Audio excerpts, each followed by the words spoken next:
दोस्तों, आपने बड़े से बड़ा कुटिल देखा होगा, बड़े से बड़ा धूर्त देखा होगा, बड़े से बड़े जुमलेबाज देखा होगा, लंबी लंबी फेंकने वाला देखा होगा, लेकिन नहीं देखा होगा तो ऐसा व्यक्ति जो मुंह पर खड़े होकर इस जनता को, इस देश की जनता को बेवकूफ समझता हो और बेवकूफ बनाता हो। मैं बात कर रहा हूं बाबा रामदेव की। क्यों कर रहा हूं आज आपको बताऊंगा। 1 घंटे पहले जो वो बयान देते हैं, जैसे ही उसका विरोध शुरू होता है, पता चलता है लोगों को अनुलोम विलोम कराते कराते, एक आंख फड़काते फड़काते, सांस अंदर बाहर करते करते जिस तरीके से करोड़ों अरबों की संपत्ति को खड़ा कर लिया गया है, वो संपत्ति पर ग्रहण लगने जा रहा है, क्योंकि उनके अंधभक्त, उनकी आंखें खुल चुकी हैं और बाबा का बोरिया बिस्तरा बंधने जा रहा है। तो वो ऐसी बात घुमाते हैं जिसके बाद लोगों का गुस्सा और ज्यादा भड़क गया। नमस्कार, मैं हूं प्रज्वल गौतम और आप देख रहे हैं द कंटा। बाबा रामदेव वही हैं जिन्होंने 2012 में कांग्रेस की सरकार के खिलाफ आंदोलन शुरू किया था। दिल्ली के अंदर मंच पर बैठकर बड़ी बड़ी डींगे आंका करते थे। उस वक्त जब दिल्ली पुलिस वहां पर पहुंची थी तो किराए के कपड़े पहनकर उन्हें भागना पड़ा था, भेष बदलकर भागना पड़ा था। 2014 में मोदी सरकार आई, उसके बाद से लगातार कहने लगे हैं कि मैं जवाबदेही नहीं हूं, कि काला धन नहीं आया, पेट्रोल डीजल के दाम कम नहीं हुए, मुझसे मत पूछो। कहने लगे हैं कि भ्रष्टाचार और घोटाला खत्म नहीं हो रहा, जिम्मेदार मैं नहीं हूं, जवाबदेह मैं नहीं हूं। भ्रष्टाचारी और घोटालेबाजों ने पार्टी बदल ली है, इसका जिम्मेदार और जवाबदेह मैं नहीं हूं। ये सारी की सारी बातें जाकर मोदी जी से पूछिएगा, प्रधानमंत्री वो है। बात मैं पुरानी नहीं करूंगा, ये तो उनका छोटा सा जीवन परिचय है। अब बताता हूं असली कहानी और असली कांड जो बाबा रामदेव ने ऐसा कर दिया है कि पतंजलि नाम से जो वो बड़ा उद्योग चलाते हैं, व्यापार करते हैं, धंधा चलता है, उस पर ग्रहण लग सकता है। दरअसल उन्होंने इस देश के पिछड़े वर्ग को ऐसी कम तैसी में जाने के लिए कह दिया है, यानी भाड़ में जाने के लिए कह दिया है। मैं झूठ नहीं बोल रहा, पहले सुन लीजिए। मेरा मूल गोत्र है ब्रह्म गोत्र और मैं हूं अग्निहोत्री ब्राह्मण हूं मैं। तो आपने देखा मंच सजा हुआ है, एक आध्यात्मिक चैनल पर पूरा लाइव प्रसारण चल रहा है। इधर कुछ शिष्याएं बैठी हैं, कुछ शिष्य बैठे हैं, बीचम बीच में स्थापित हैं श्री श्री 1008 बाबा रामदेव। यज्ञ चल रहा है, बता रहे हैं कि अग्नि की कसम यानी अग्निहोत्री। इसके अगली बार बताते हैं द्विवेदी यानी 2 वेद का ज्ञाता, त्रिवेदी यानी 3 वेद का ज्ञाता, चतुर्वेदी यानी 4 वेद का ज्ञाता।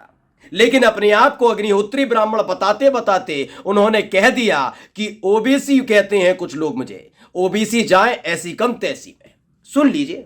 मैं हूं अग्निहोत्री ब्राह्मण, मैं हूं वेदी ब्राह्मण, मैं हूं द्विवेदी ब्राह्मण, मैं हूं त्रिवेदी ब्राह्मण और मैं हूं चतुर्वेदी ब्राह्मण। 4 वेद मैंने पढ़े।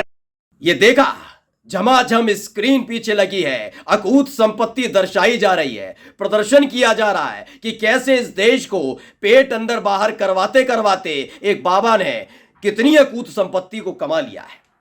ये खैर उनकी कला है, उसका सम्मान मैं भी करता हूं कि ऐसे कलाकार होने चाहिए जो लोगों को इस बड़ी आसानी से बेवकूफ बना सके।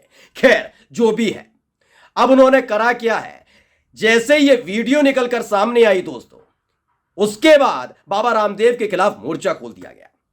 बताया जाता है कि बाबा रामदेव जिस ओबीसी समाज को ऐसी कम तैसी में जाने की सलाह दे रहे थे, नसीहत दे रहे थे, बाबा रामदेव भी उसी समुदाय से आते हैं।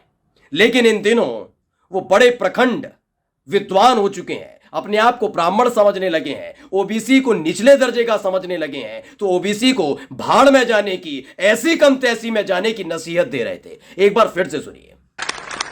हाँ बोलो बाबा जी, आप तो ओबीसी हो, ओबीसी वाले ऐसी तैसी कराए। जैसे इनके खिलाफ ट्रेंड शुरू हुआ दोस्तों, लोगों ने कहा बड़ा बना लिया बेवकूफ, अब हम तुम्हें बताते हैं। यह खबर किसी ने उनके कान में फुसफुसा दी कि सुनिए बाबा, आप मीडिया से बात तो करने जा रहे हैं, सवाल पहला यही होगा कि ओबीसी समाज के बारे में जो मंच पर बैठकर अपने ज्ञान के जरिए गंदगी उगलने का काम आपने किया है, उसके बारे में क्या कहना चाहिए। यकीन मानिए, पसीना, इस ठंड में पसीना आ गया था बाबा रामदेव को। वो समझ नहीं पाए, लेकिन अचानक से उनको याद आया ओबीसी नहीं, ओवैसी। सुन लीजिए पहले। ओवैसी ओवैसी तो वो तो उल्टा दिमाग का है, उसके बारे में क्या? तो पतंजलि बॉयकॉट का जो चला रहे हैं, ऐसा देखो, ओवैसी तो सुना, बाबा रामदेव कहते हैं मैंने ओबीसी नहीं कहा था। ओबीसी समाज के बारे में मैं क्यों कहूंगा, मैं तो ओवैसी के बारे में कह रहा था। ओवैसी, वो, उनका खानदान, वो राष्ट्र विरोधी, वो देश विरोधी, इस तमाम अनंत तरह का ज्ञान बाबा रामदेव परोस रहे थे। लेकिन पत्रकार जमे रहे। उन्होंने बार बार पूछा कि बताइए बाबा, आप तो मंच पर खड़े होकर ओबीसी ओबीसी चिल्ला रहे थे, नीचे उतरते ही हेकड़ी निकल गई, अब ओवैसी ओवैसी चिल्ला रहे हैं।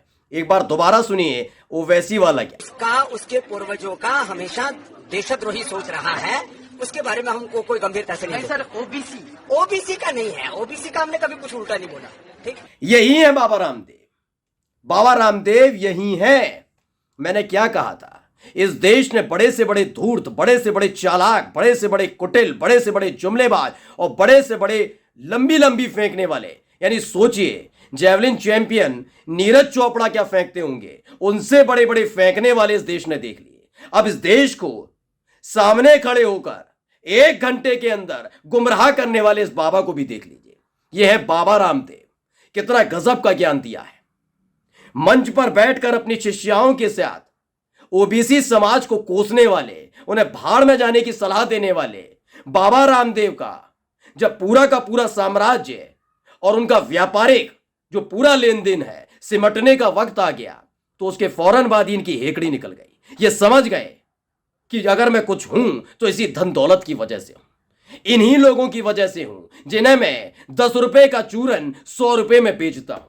मैं इन्हीं की वजह से हूं जो घर में सामग्री आराम से तैयार हो सकती है, उसे आयुर्वेदिक बताकर 3-3 हजार 4-4 हजार रुपए लपेट लेता हूं। मैं इन्हीं की वजह से हूं कि इतना आलीशान पतंजलि नाम का ये पूरा का पूरा संस्थान और साम्राज्य खड़ा कर लिया है। मैं किसकी वजह से हूं? मैं इन्हीं की वजह से हूं जो मेरी एक एक बात को सत्य मान लेते हैं, और इन्हीं को मैंने नाराज कर दिया है। इसलिए मंच से नीचे उतरते ही हेकड़ी निकली जा चुकी थी। आप चेहरा मोहरा सब देखिएगा। बाबा रामदेव जब जब याद करता हूं तो इनका एक ही प्रसंग याद आता है। प्रसंग वो जब इस देश के एक बड़े चैनल से इन्होंने एक बड़े पत्रकार को सिर्फ इसलिए निकलवा दिया था क्योंकि इनसे उल्टा सवाल पूछ लिया था। इन्हें आलोचना अच्छी पसंद नहीं है, इन्हें सवाल पसंद नहीं है, इसलिए अपनी इसी अकूत संपत्ति के जरिए उस चैनल को मिलने वाले विज्ञापन की धमकी देते हुए इन्हें देश के बड़े चैनल से एक बड़े पत्रकार की रुखसती करवा दी थी। ये अपनी ताकत को बखूबी समझते हैं, लेकिन ये समझ गए हैं कि किसी संस्थान से किसी पत्रकार को तो निकाला जा सकता है, लेकिन जनता के मन में जो मैंने जहर बोने का काम किया है अपनी जुबान से, अगर उसका असर हुआ तो सबसे पहले उसका शिकार मैं और मेरा ही साम्राज्य होगा।